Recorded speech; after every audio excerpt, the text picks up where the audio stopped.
ئێمە تەنانەت بۆ نەورۆزیش بە هەمان شێواڵێن نەورۆز تەنها خواردن دروستکردن و سەیرانکردن نیە نەورۆز ڕۆژێکی نوێیە ژیانێکی نوێیە نوێبوونەوەی ژیانە لە هەموو ڕۆیەکانەوە بۆیە لە ئاهەنگەکانی ژەنانیشدا تەنها ئاهەنگگێڕان نییە تەنها با بڵێ جلی کوردی لەبەرکردن نییە ئەتوانی بە عەقڵێتێکی تر چونکە ئەبێ ژنان ئەم جاریان بە عەقڵێتێکی تر بە عەقڵێتێکی جیاوازتر پێشەنگایەتی بکەن پێشەنگایەتی شۆڕشەکان بکەن پێشەنگایەتی هەموو ناڕەزایەتیەکان بکەن نەک تەنها دانیشین ئێمە تەنها لەو ڕۆژەیە ئاهەنگ بگێڕین چونکە ئێمە وەکو بزانین لە هەشتی مارس ئاهەنگگێڕان نییە هەشتی مارس قۆناغێکە بۆ دەرخستنی ڕۆڵی ژنانە قۆناغێکە بۆ ئەسیانکردن و ژنان داوای مافەڕەوەکانی خۆیان بکەن ئەمە قۆناغێکی جیاوازە نەک ئاهەنگگێڕان بۆیە ئەبێ ئێستاکە ژنان لەم کاتەیە پێشەنگایەتی بکەن لە هەشتی مارسە پێشەنگایەتی داخوازیەکانی گەلەکەمان بکەن پێشەنگایەتی داخوازیەکانی ژنان پێشەنگایەتی ئەوە بکەن چیتر ژن نەکوژرێ چیتر مناڵ نەکوژرێ چیتر مناڵ تەجاوز نەکرێتە سەری ئەمە پێشەنگایەتیەکانە نەک ئاهەنگگێڕان ڕۆڵی ژن ئێستاکە بەداخەوە چونکە زۆربەی ژنان ئێستا بە عەقڵی پیاو سالاری بە عەقڵێتی حیزبەکانیان کارەکەن بۆیە ئەو عەقڵە حیزبایەتیە کە پیاوان پێشەنگایەتی ئەەکەن لەو عەقڵێتانە بۆیە سنووردارە بە حیزبەکەەوە سنووردارە بە عەقڵێتی ئەو پیاوانەی کە پەیڕە و پرۆگرامەکانیان بۆدا ئەڕێژن یاخود ئەنجامەکان و یاخود بڵێن شێوازی کارکردنەکانیان بۆدا ئەڕێژن بۆیە ئەبێ ژنان بێنە لایەک وەکو باسم کرد بە عەقڵێتێکی ژنانە بتوانن پێشەنگایەتی بکەن بۆ کۆمەڵگا ئێستا بەداخەوە ژن لە کارکردندا تەجاوز ئەکرێتە سەری لاقەرچەی پێ ئەکرێ ژن لە تەنانەت تۆ ئێستا بڕۆ سێر کە زۆربەی بەڕێوەبەرەکان پیاون هیچ ڕێگەیەک نادرێت کە ژنان بەرەو پێش بچن ئەو ژنانەشی کە ئەچنە ئەوانە بەداخەوە بە عەقڵێتێکی دەسەڵاتدارێتی کار ئەکەن بۆیە ئەبێ ژن خۆی لەو عەقڵێتە داماڵێت و بتوانێت بە عەقڵێتێکی ژنانە بۆی بتوانێت پێشەنگایەتی بکە بتوانێت چارەسەری کێشەکانی ژن بکات ئەوە ئەبینین ئەو هەموو کەیسانەی کە ئێستاکە لە باشووری کوردستان بۆ نمونە کەیسی سەیوانە کەیسی ئەو ژنانەیە کە ئەکوژرێن ڕۆژانە ئێستاکە ژن ئەکوژرە بەداخەوە یعنی ئێمە لەم چەند ساڵەی ڕابردووی ئێستاکە و حتاکە و ئەمڕۆ نزیکەی ڕۆژی ژنێک ئەکوژرێ ژنێک تا دوو ژن ئەکوژرێ ڕۆژانە ئەمانە هەمووی پێشەلکاریە بۆ ژە ئەگەر یان ئەکوژرێ یان هاندەرێکە بۆ ئەوەی خۆی بکوژێ بۆیە ئەبێ ژنان ئێستاکە هەموو بە یەکگرتووی بتوانین پێشەنگایەتێکی جیاواز بکەن بۆی چیتر نە ژن بکوژرێ نە چیتر لاقرتێ بە ژن بکرێت و مناڵیش دیسانەوە لەو دۆخانە هەموارە ڕزگاری بێت ji bona heştê mars helbetê li yanî bûyî wekî çandekî bi rastî jî di nava tevayî gelê Kurdî û di Rojavayê Kurdistanê jî de yanî roja heştê mars wekî ji xwe roja tekoşîn kirinê ye û bi destxistina mafê jin azadiya jin e li Rojavayê Kurdistanê ew hatê pîrozkirin بەڵێم هین زێدەتر jî ê gunarînê wan di wî alî de hebe yanî tenê wisa wekî rojekî şahî derbas bikin yan jî wekî kêfxweşiyê derbas bikin lazim e got em bêjin di Rojavayê Kurdistanê bi tevayî tekoşîna jin got îro di gelek asta de bilind bûye û tê kirin lazim e di wî alî hanê de got tevayî jin di nava wê tekoşînê kevin û bikaribin ew qase got berxwedanê got hatî kirin got di pêşengiya jin de got bikaribin wê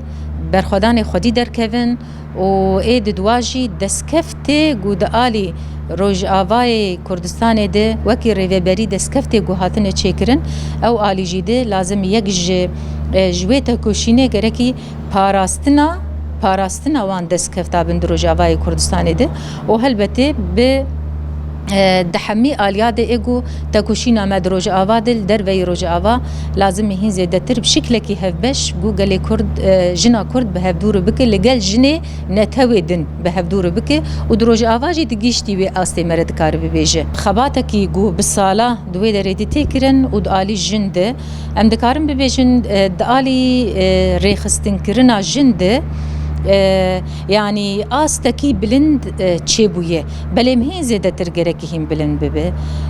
a dudwa mesela de alî parastina mafê jin de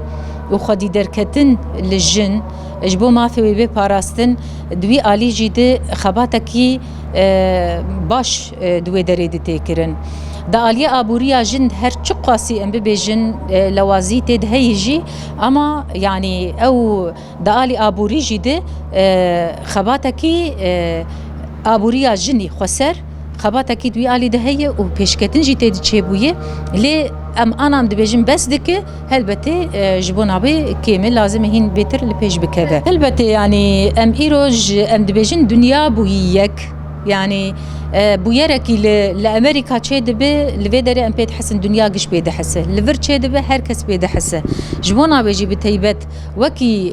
di Rojavayê Kurdistanê de em bibêjin Başûrê Kurdistan, Bakurê Kurdistan, Rojhilatê Kurdistan tekoşîna wan lazim e bi hevdûrî yek be yek rêziyê de bin ji ber ku pirzgirêka jin pirzgirêkê me teva yekin ji bo navê jî lazim e jin bi hev re tekoşan bikin û bi hev re li xwe xwedî derkevin û di astê mesela belkî jinê berî di dîroka xwe de gelek tekoşîn kiriye ama asas tekoşînkirina jin golê mafê xwe xwedî derkeve û xwe bisazî bike û biparêze دوی عالی هانه دجبو گو بکاره ده هر جهتی ده یعنی جوی هب نتنه بگوتم به ای خباته کی وسا ام بیجن تکرین اویا نتنه د استا جنی کرده از د استا جنی روجلاتا ناوین ده استا جهانی ده یعنی ایرو تکوشینه کو خباته کی تکرین جبونا گو دناوا جنده او یکتی و تکوشین به هفدور بکرین هاتیه آوا کرن روجلاتی کردستان تایبەتی هەموو کۆمەڵگە بە تایبەتی وەک ژنان کۆ تایبەتی ساڵی 2019 ئێستا هاتوونە 2020 بارادۆخی ژنان هەر کو دچە ڕێدەی شدەت ڕێدەی خوکوژی ڕێژەی ماتێن هوشبەر ڕێژەین کو لە زەربە دەدە بە هەبوونی ژن هەرچە زیاتر دەبێ بتایبەتی لە ساڵی 2019 دا کو ڕێژەی شدەت بینن لە سەدا 6 توێ سەرێ یعنی هەر دچە لە زۆرتر دەبێ لە ڕێژەی خۆکوشتنی ژنان بووە شێوازێکی دژی دەرکەتنی ئەو سیاست ئەو سیستەمی دەسەڵاتی کۆ دەبینن تایبەتی لە ڕۆژهەڵاتی کوردستاندا خۆکوشتنی ژنان زۆر بوو لە ماوەی ڕابردوو دە هەروەها لە ئیرانداش چونکە هەم ئەو زیهنیەتی کو لەسەر ژن حاکمە ئەو سیاسەتی کو بە قانونی مەشروع بیە و دە ئەو سیاسەتە لەناو بنەماڵا دەژی زەختێکی زۆر لەسەر ژنان دەکێ لەبەروێ دبینی لەناو بنەماڵەدا لەناو سیاسەترا زۆرتر ئێک و دبە قوربانی ژنە و زۆرتر ژن مەجبور دبینە ئیتر بە خۆکوشتن دژ بە ئەو سیاسەتە دەردەکەوە لەبەرەوە ئێستا کوتیچن بەر بە هەشتی ئادار تو ڕێژەی شیدەتی لەسەر ژن دبینی هەموو واری دەچوێ سەرێ ئیدی یعنی تو تەماشایەکی بێکاری و زۆر بیە لە ڕۆژهەڵاتی کوردستاندا ئەوە زەربەکی گەورە لە ژن دەدێت لەناو بنەماڵەدا هەروەها لەناو هەموو عەرسەیەن ژیانی ئێ لە ڕۆژهەڵات و ئیراندا بێکاری زۆرتر بووە شیدەتێک و لەناو بنەماڵەدا ئیتر ئەو بێکاری زۆرتر دەبە هەم لەسەر ژن هەم لەسەر پیا و تەئسیری داتینە پیاوژی لەسەر ژن تەئسیری زۆرتر داتینە ئەو زیهنیەتە جار دە ژن دووسێ بار دەبە قوربانیە ئەو زیهنیەتە لایەکی دیتردا کۆخوا هەبوونی ژن لەناو سیاسەترا نای قبولکردن لەناو سیستەمدا نای قبولکردن ژن کو دژی بە ئەو دەربکەوە ئیتر جگەی ویلا لە زیندانە یا کوشتنە ئەو زۆرتری کوشتنی کو لە ڕۆژهەڵات و ئیرانجی بڕێواچوو لە ژێر ناوی قەتلێ ناموسی بڕێواچوو کو زۆرتر ئەمزانن زۆر ژن هیچ عەلاقەیەکی بە ئەوەی ناموس نەبوو چونکی نەڕازی بووین دژ بە ئەو سیاسەتە بوو دژ بە ئەو سیاسەتی پیا و ساڵاری بوو ژنان کوشتن لە ناو کۆڵاندا ئاسیدیان کرد ئەمان لە ژێر ناوی ناموسدان دیارکردن کو لە ناو بنەماڵەدا بە ئەوەی ناموسی بڕێواچوو ئیدی لەبەروەی کۆ هەشتی ئاداردا چونکی تەکوشانی ژنان ئێستا لە ڕۆژهەڵات و ئیراندا هەرچەندە لە لایەکیدا قوربانی دەبن بەڵام لە لایەکیداش هیچ ژن بێندەنگ نەبوونە ئەوە لە سەدان ژنێک و لە زینداندا بەرخۆدانی دیکەن ئەوە ژنین کورد ژنین فارس ژنین عەرەب لە ناو لە پشت میلێ زیندان تەکوشانی خۆیان بەردەوام دەکەن لە ڕۆژهەڵاتی کوردستاندا زۆر ژن هەنە هەر لە ناو بنەماڵەدا ئەو هەبوونی خۆیان دەپارێزن تەکوشانەکەن لەبەروێدا هەرچەندە سیاسەتێکی زاڵە لەسەر هەبوونی ژن ئەمە تەکوشانی ژنان بەرخۆدانی ژنانژی لە پێشە ئەوە لە ڕۆژهەڵاتی کوردستاندا لە سەرهەڵداناندا ژن پێش بوون لە گشتی ئیراندا ژنان لە پێش بوون ژن بێگومان تەکوشانی ژنان بەش بە بەش بەردەوامە تەکوشانی ژنان هەیە کو لە دژ بە هیجابە، تەکوشانی ژنان هەیە کو لە ناو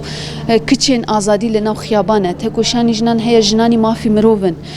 و تەکوشانی ژنانی وەکە کورد و چاند و کولتوری خۆیان دەپارێزن، زمانی خۆیان دەپارێزن. بنن لە ڕۆژهەڵات و ئیراندا چونکی هەشتی ئادەر بەڕەسمی نەناسرێ، چونکی ڕۆژێکی کو یعنی وەک هەبوونی ژن وەک بەرخۆدانیەکی ژن کو لە گشتی جیهاندا ئەو ژنانە هەموو ئەو ڕۆژە پیرۆز دکن ڕۆژێکی بەرخۆدانی ژنانە. ئەمە لە ئیرانەوە قەدەخە کردیا چونکی لە هەموو وەریدا مافی ژن قەدەخەیە ئیدی ڕۆژی هەشتی ئادەر بوو کو ژن نەی سەر کۆڵان ji بۆ ku daxaza mafî xwîneke mafî xwî rewa daxazineke ew rojê weke heştê adar nayê nasîn li ber wêya da ew zextekî li ser jin dike eger ew roja pîroz bikin weke ku tiştekî dij bi qanûn kirdine ekin çünkü li hemû qanûnan de ku ew bê jinan tucar guhê li qanûnên ku derketine guhêliyan lê nedawe bi gorê ew qanûnên ji tekoşanê xweyan berdewam kiriye pêwîst e li heşt bi bonê heştê adar da ku em dibînin zortirî jinan li ser şeqan bûn daxazê dengê xweyan kir ji bo bi taybetî wek jinanê Kurd li Rojhilatê Kurdistan û bi pêşengtî jinên Kurd hemû jinên İran pêwîst ne îdî daxazê jinan li ser şeqan bê daxazê jinan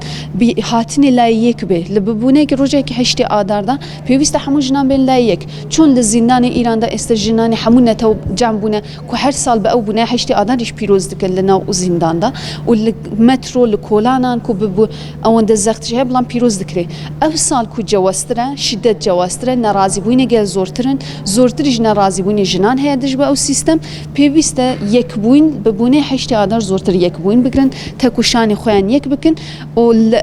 di kolanê ku bijin werin kolan ama li hemû erseyên jiyan da bibûnê heştê adar dengê xweyan berstir bikin û xwedî li daxaz û mafê xweyan derbikevin.